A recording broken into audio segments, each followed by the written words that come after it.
Assalamualaikum teman-teman, kembali lagi di channel Agus YouTuber Madiun. Jangan lupa untuk subscribe dan like video ini ya, supaya kalian nggak ketinggalan update berita terbaru setiap harinya.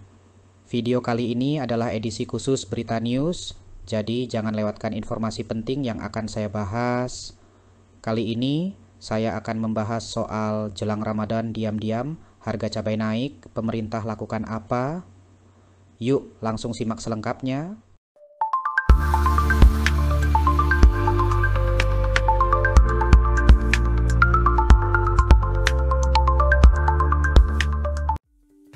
Jelang bulan Ramadan tahun 1446 harga cabai di berbagai daerah ternyata mengalami lonjakan yang cukup signifikan. Teman-teman, harga cabai, baik itu cabai merah maupun cabai rawit, terpantau naik drastis. Bahkan ada yang mencatatkan harga hingga mencapai Rp65.000 per kilogram untuk cabai merah dan Rp68.000 per kilogram untuk cabai rawit. Wah, ini tentu cukup mengejutkan. Ya, padahal harga cabai biasanya stabil. Tapi menjelang Ramadan harga bisa melonjak seperti ini. Berdasarkan informasi yang dihimpun dari laporan PIPS, Ketua Dewan Penasihat Perhepi, Bustanul Arifin, mengungkapkan bahwa harga cabai di beberapa daerah mengalami lonjakan yang cukup tajam.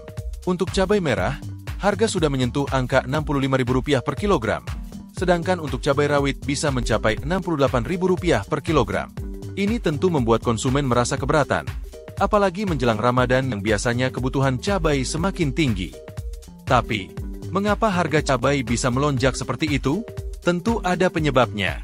Kepala Badan Pangan Nasional, Arief Prasetyo, menjelaskan bahwa harga cabai yang naik atau turun itu dipengaruhi oleh dinamika panen cabai itu sendiri.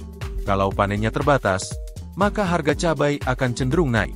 Sebaliknya, jika panen melimpah, harga cabai bisa turun. Nah, inilah yang menyebabkan fluktuasi harga cabai di pasar, teman-teman. Arief juga menjelaskan bahwa Badan Pangan Nasional sudah memetakan kondisi harga cabai di berbagai daerah. Jadi, jika ada daerah yang mengalami kekurangan produksi, sementara daerah lain melimpah, pemerintah bisa menghubungkan antara daerah tersebut. Untuk itu, setiap daerah juga harus memiliki neraca pangan yang memadai agar harga cabai tetap terkendali. Dengan adanya neraca pangan ini, bukan hanya harga di konsumen yang bisa terjaga, tetapi juga bisa melindungi petani agar mereka tidak merasa dirugikan dengan harga cabai yang jatuh. Arief juga menambahkan bahwa keberadaan Badan Pangan Nasional atau Bapana sangat penting untuk menjembatani antara produksi dan distribusi.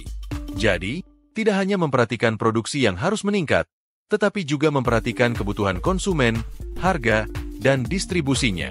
Semua ini harus imbang agar petani merasa terlindungi, dan konsumen tetap bisa mendapatkan harga cabai yang wajar.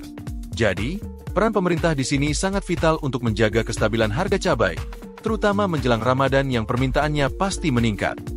Jadi, teman-teman, meskipun harga cabai mengalami kenaikan, pemerintah sudah memiliki langkah-langkah untuk menstabilkan harga dengan memetakan produksi dan distribusi di setiap daerah.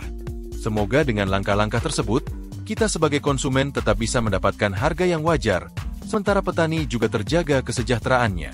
Gimana menurut kalian? Apakah harga cabai ini mempengaruhi persiapan Ramadan kalian? Tuliskan komentar di bawah. Ya.